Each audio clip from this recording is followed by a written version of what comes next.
नमस्कार मंडळी, मी मेघा आणि तुम्ही पाहत आहात माझी योजना. मित्रांनो, महाराष्ट्रातील लाखो शेतकरी दरवर्षी महाडीबीटी फार्मर पोर्टलवर अर्ज करतात. पण अनेकांना कोणत्या योजनेत किती अनुदान मिळते, कोण पात्र असतो, कोणती कागदपत्रे लागतात आणि अर्ज करताना कोणत्या अटी लागू होतात याची संपूर्ण माहिती नसते. म्हणूनच आजच्या या विशेष व्हिडिओमध्ये आपण महाडीबीटी मधील 15 सर्वात महत्त्वाच्या अनुदान योजनांची सविस्तर माहिती जाणून घेणार आहोत. प्रत्येक योजनेसाठी किती अनुदान मिळते, कोणाला लाभ मिळतो, कोणती कागदपत्रे आवश्यक आहेत, कोणत्या अटी आहेत आणि अर्ज करताना कोणत्या चुका टाकायच्या, हे सर्व अगदी सोप्या भाषेत समजून घेणार आहोत. म्हणून हा व्हिडिओ शेवटपर्यंत नक्की पहा, कारण या एका व्हिडिओमध्ये महाडीबीटी मधील सर्वात महत्त्वाच्या 15 योजनांची संपूर्ण माहिती तुम्हाला मिळणार आहे. चला तर मग सुरुवात करूया. सर्वप्रथम पाहूया कृषी यांत्रिकीकरण योजना. मित्रांनो, ही महाडीबीटीवरील सर्वात लोकप्रिय योजनांपैकी एक आहे. या योजनेद्वारे शेतीसाठी लागणाऱ्या आधुनिक कृषी अवजारांवर शासनाकडून अनुदान दिले जाते. या योजनेअंतर्गत ट्रॅक्टर, पात्र घटकांनुसार power tiller, rotavator, cultivator, seed drill, MB plough, disc harrow, thresher, reaper, mulcher, spray pump तसेच इतर शासनमान्य कृषी अवजारांचा समावेश होतो. आता सर्वात महत्त्वाचा प्रश्न, किती अनुदान मिळते? या योजनेत साधारण 40% 50% अनुदान दिले जाते. मात्र प्रत्येक यंत्रासाठी शासनाने स्वतंत्र कमाल अनुदान मर्यादा निश्चित केलेली असते. प्रत्यक्ष मिळणारी रक्कम ही यंत्राचा प्रकार, शासनाने मंजूर केलेली किंमत आणि अर्जदाराचा प्रवर्ग यावर अवलंबून असते. आता पाहूया या योजनेसाठी कोण पात्र आहे. अर्जदार महाराष्ट्राचा रहिवासी शेतकरी असणे आवश्यक आहे. स्वतःच्या नावावर शेती असावी.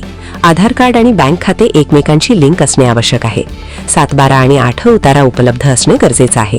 तसेच संबंधित घटकासाठी शासनाने निश्चित केलेल्या कालावधीत यापूर्वी अनुदान घेतलेले नसावे. या योजनेमध्ये अनुसूचित जाती, अनुसूचित जमाती, महिला शेतकरी तसेच अल्पभूधारक आणि अत्यल्प भूधारक शेतकऱ्यांना प्राधान्य दिले जाते. अर्ज करताना आधार कार्ड, 7/12 उतारा, 8 उतारा, बँक पासबुक, मोबाईल क्रमांक आणि लागू असल्यास जात प्रमाणपत्र आवश्यक असते. एक अतिशय महत्त्वाची गोष्ट लक्षात ठेवा, लॉटरीमध्ये किंवा मंजुरीमध्ये तुमची निवड झाल्यानंतरच कृषी यंत्र खरेदी करा. मंजुरीपूर्वी यंत्र खरेदी केल्यास अनेक घटकांमध्ये अनुदान मिळणार नाही. आता पाहूया दुसरी योजना, ठिबक सिंचन योजना. पाण्याची बचत आणि उत्पादन वाढ यासाठी ही राज्यातील अत्यंत महत्त्वाची योजना आहे. ठिबक सिंचनामुळे पाणी थेट पिकांच्या मुळांपर्यंत पोहोचते, खतांचा कार्यक्षम वापर होतो, पाण्याची मोठ्या प्रमाणात बचत होते आणि उत्पादन वाढण्यास मदत मिळते. या योजनेत अल्पभूधारक आणि अत्यल्प भूधारक शेतकऱ्यांना 55% अनुदान मिळू शकते, तर इतर पात्र शेतकऱ्यांना 45% अनुदान दिले जाते. प्रत्यक्ष अनुदानाची रक्कम शासनाने मंजूर केलेल्या घटक आणि क्षेत्रानुसार निश्चित केली जाते. या योजनेसाठी महाराष्ट्रातील पात्र शेतकरी अर्ज करू शकतात. स्वतःच्या किंवा कायदेशीररित्या लागवडीखाली असलेल्या जमिनीत सिंचन प्रकल्प राबवणारे शेतकरी पात्र असतात. तसेच महाडीबीटीवर नोंदणी केलेली असणे आवश्यक आहे. आवश्यक कागदपत्रांमध्ये आधार कार्ड, 7/12 उतारा, 8 उतारा, बँक पासबुक, पाण्याच्या स्रोताची माहिती लागू असल्यास तसेच आवश्यक तांत्रिक कागदपत्रांचा समावेश होतो. आणखी एक महत्त्वाची अट म्हणजे शासनाने मान्यता दिलेल्या उत्पादक कंपनीकडूनच ठिबक संच खरेदी करणे आवश्यक असते. आता पाहूया तिसरी योजना, तुषार सिंचन योजना. ज्या भागात ठिबक सिंचन करणे शक्य नसते त्या भागात तुषार सिंचन हा अत्यंत प्रभावी पर्याय ठरतो. या पद्धतीमुळे पाण्याची बचत होते, कमी खर्चात सिंचन करता येते आणि भाजीपाला, गहू, हरभरा, कांदा तसेच चारा पिकांसाठी ही पद्धत विशेष उपयुक्त मानली जाते. या योजनेत अल्पभूधारक आणि अत्यल्प भूधारक शेतकऱ्यांना 55% तर इतर पात्र शेतकऱ्यांना 45% अनुदान मिळू शकते. अंतिम अनुदान शासनाने निश्चित केलेल्या मर्यादेनुसार मंजूर केले जाते. या योजनेसाठी महाराष्ट्रातील शेतकरी पात्र आहेत. महाडीबीटीवर नोंदणी केलेली असणे आवश्यक आहे. तसेच संबंधित जमीन स्वतःच्या नावावर किंवा नियमानुसार वापरात असणे आवश्यक आहे. अर्जासाठी आधार कार्ड, 7/12 उतारा, 8 उतारा, बँक पासबुक, मोबाईल क्रमांक आणि आवश्यकतेनुसार इतर कागदपत्रे सादर करावी लागतात. एक महत्त्वाची सूचना, एकाच जमिनीसाठी आणि एकाच घटकासाठी वारंवार अनुदान मिळत नाही.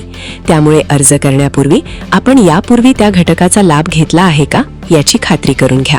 आता पुढे पाहूया चौथी योजना, फळबाग लागवड योजना. मित्रांनो, पारंपरिक शेतीपेक्षा अधिक उत्पन्न मिळवण्यासाठी राज्य शासन फळबाग लागवडीला विशेष प्रोत्साहन देत आहे. या योजनेअंतर्गत आंबा, डाळिंब, संत्रा, मोसंबी, लिंबू, पेरू, चिकू, सीताफळ, आवळा, ड्रॅगन फ्रूट तसेच शासनाने मान्यता दिलेल्या इतर फळ पिकांच्या लागवडीसाठी आर्थिक सहाय्य दिले जाते. आता पाहूया किती अनुदान मिळते. फळ पिकाच्या प्रकारानुसार, लागवडीच्या क्षेत्रानुसार आणि शासनाने निश्चित केलेल्या निकषानुसार अनुदानाची रक्कम बदलते.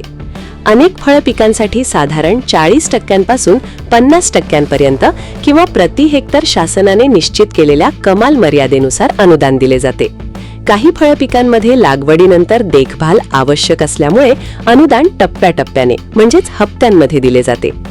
या योजनेसाठी महाराष्ट्रातील नोंदणीकृत शेतकरी पात्र आहेत. अर्जदाराच्या नावावर शेती असणे आवश्यक आहे. संबंधित फळ पिकासाठी आवश्यक किमान क्षेत्र असावे. तसेच महाडीबीटीवर अर्ज केलेला असणे गरजेचे आहे. अर्जासाठी आधार कार्ड, 7/12 उतारा, 8अ उतारा, बँक पासबुक, आधारशी लिंक असलेला मोबाईल क्रमांक आणि लागू असल्यास जात प्रमाणपत्र आवश्यक असते. एक महत्त्वाची बाब लक्षात ठेवा. फळबाग लागवड पूर्ण झाल्यानंतर कृषी विभागाकडून प्रत्यक्ष पाहणी केली जाते. पाहणी समाधानकारक झाल्यानंतरच पुढील हप्त्याचे अनुदान मंजूर केले जाते. आता पाहूया 5वी योजना, बांबू लागवड योजना. मित्रांनो, बांबूला ग्रीन गोल्ड असेही म्हटले जाते. कमी देखभाल, कमी खर्च आणि अनेक वर्षे नियमित उत्पन्न मिळवून देणारे हे महत्त्वाचे पीक मानले जाते. राज्य शासन आणि राष्ट्रीय बांबू अभियानाअंतर्गत बांबू लागवडीसाठी आर्थिक सहाय्य उपलब्ध करून दिले जाते. या योजनेत बांबूची रोपे, लागवड आणि सुरुवातीच्या देखभालीसाठी प्रति हेक्टर शासनाने निश्चित केलेल्या दरानुसार आर्थिक सहाय्य दिले जाते. प्रत्यक्ष अनुदानाची रक्कम ही निवडलेल्या घटक, लागवडीचे क्षेत्र आणि त्यावर्षी शासनाने मंजूर केलेल्या युनिट कॉस्टनुसार निश्चित केली जाते. या योजनेसाठी महाराष्ट्रातील पात्र शेतकरी अर्ज करू शकतात. लागवडीसाठी आवश्यक जमीन असणे गरजेचे आहे. तसेच महाडीबीटी किंवा संबंधित योजनेच्या पोर्टलवर अर्ज केलेला असणे आवश्यक आहे. अर्जासाठी आधार कार्ड, 7/12 उतारा, 8अ उतारा, बँक खाते आणि मोबाईल क्रमांक आवश्यक असतो. या योजनेचा सर्वात मोठा फायदा म्हणजे एकदा लागवड केल्यानंतर अनेक वर्षे नियमित उत्पन्न मिळू शकते. फर्निचर उद्योग, कागद उद्योग, बांधकाम तसेच हस्तकला उद्योगामध्ये बांबूला मोठी मागणी असल्यामुळे दीर्घकालीन आर्थिक लाभ मिळण्याची संधी निर्माण होते. आता पुढे पाहूया 6वी योजना, रेशीम शेती योजना. मित्रांनो, कमी क्षेत्रातून अधिक उत्पन्न मिळवून देणाऱ्या व्यवसायांमध्ये रेशीम शेतीचा समावेश होतो. महाराष्ट्र शासनाच्या रेशीम संचालनालयामार्फत तुती लागवड, रेशीम किडे पालन, पालनगृह उभारणी तसेच इतर आवश्यक घटकांसाठी आर्थिक सहाय्य दिले जाते. या योजनेअंतर्गत तुती लागवड, सिंचन सुविधा, पालनगृह, रेशीम किडे पालनासाठी लागणारे साहित्य आणि शासनाने मंजूर केलेल्या इतर घटकांसाठी अनुदान उपलब्ध असते. प्रत्येक घटकासाठी शासनाने स्वतंत्र आर्थिक सहाय्य निश्चित केलेले असल्यामुळे प्रत्यक्ष मिळणारी रक्कम निवडलेल्या घटकानुसार बदलते.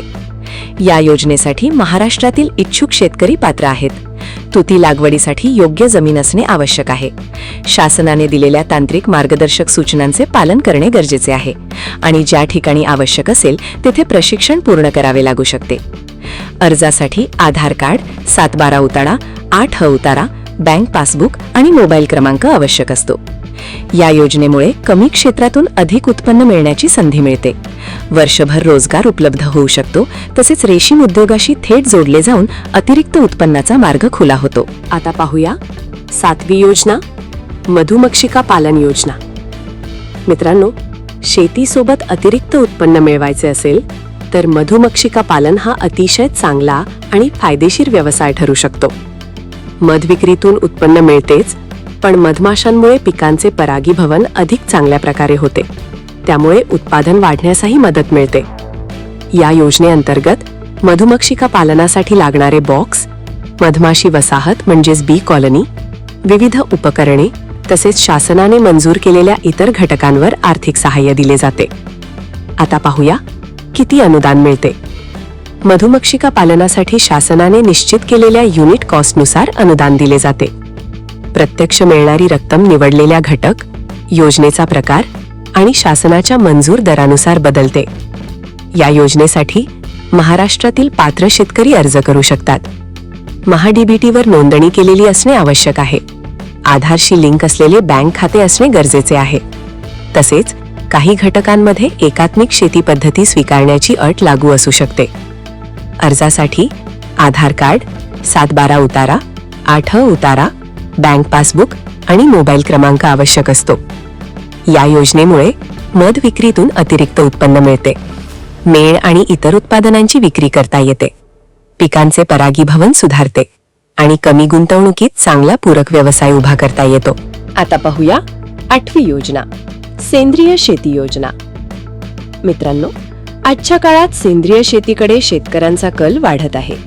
रासायनिक खतांचा वापर कमी करून जमिनीची सुपीकता वाढवणे आणि शाश्वत शेतीला प्रोत्साहन देणे हा या योजनेचा मुख्य उद्देश आहे.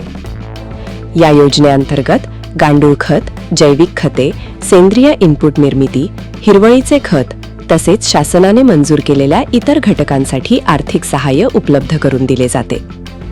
अनुदानाची रक्कम शासनाने निश्चित केलेल्या युनिट कॉस्टनुसार दिली जाते. त्यामुळे कोणत्या घटकासाठी अर्ज केला आहे त्यानुसार प्रत्यक्ष लाभ बदलतो.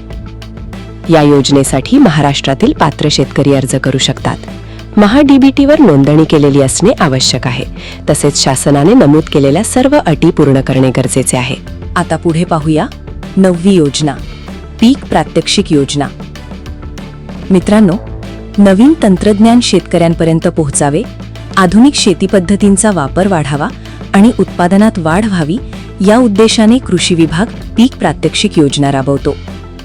या योजनेअंतर्गत सुधारित बियाणे, मिनी किट, आधुनिक शेती तंत्रज्ञान आणि प्रात्यक्षिकासाठी आवश्यक साहित्याचा लाभ दिला जातो. खरीप आणि रब्बी हंगामानुसार विविध पिकांसाठी अर्ज मागवले जातात. आता पुढे पाहूया 10वी योजना, बियाणे अनुदान योजना. मित्रांनो, चांगल्या उत्पादनाची सुरुवात नेहमीच चांगल्या बियाण्यापासून होते. म्हणूनच महाराष्ट्र शासन महाडीबीटी पोर्टलद्वारे विविध पिकांच्या प्रमाणित आणि सुधारित बियाण्यांवर अनुदान उपलब्ध करून देते. राष्ट्रीय अन्न सुरक्षा अभियान आणि इतर योजनांअंतर्गत खरीप आणि रब्बी हंगामात या योजनेचा लाभ दिला जातो. या योजनेअंतर्गत सोयाबीन, हरभरा, तूर, मूग, उडीद, गहू, भात, मका, ज्वारी, बाजरी, तीळ, सूर्यफूल तसेच इतर तेलबिया आणि कडधान्य पिकांसाठी प्रमाणित बियाण्यांवर अनुदान दिले जाते. आता पाहूयात किती अनुदान मिळते. अनुदानाची रक्कम बियाण्याचा प्रकार, संबंधित पीक आणि शासनाने निश्चित केलेल्या युनिट कॉस्टनुसार बदलते. काही योजनांमध्ये मिनी किटच्या स्वरूपातही लाभ दिला जातो. या योजनेसाठी महाराष्ट्रातील नोंदणीकृत शेतकरी पात्र आहेत. संबंधित हंगामात त्या पिकाची लागवड करणारा शेतकरी असणे आवश्यक आहे. महाडीबीटीवर अर्ज केलेला असावा. तसेच आधार, 7/12 आणि 8 यांची माहिती अद्ययावत असणे गरजेचे आहे. मित्रांनो, आजच्या या व्हिडिओमध्ये आपण महाडीबीटी फार्मर पोर्टलवरील सर्वात महत्त्वाच्या 10 अनुदान योजनांची सविस्तर माहिती जाणून घेतली. उर्वरित महत्त्वाच्या योजनांची माहितीही आपण पुढील व्हिडिओमध्ये घेणार आहोत. त्यामुळे तो व्हिडिओ नक्की पहा आणि अशाच सरकारी योजना आणि शेतीविषयक महत्त्वाच्या अपडेट्ससाठी माझी योजना चॅनलला सबस्क्राईब करायला विसरू नका. मी मेघा पुन्हा भेटू एका नवीन आणि उपयुक्त माहितीसह. तोपर्यंत नमस्कार.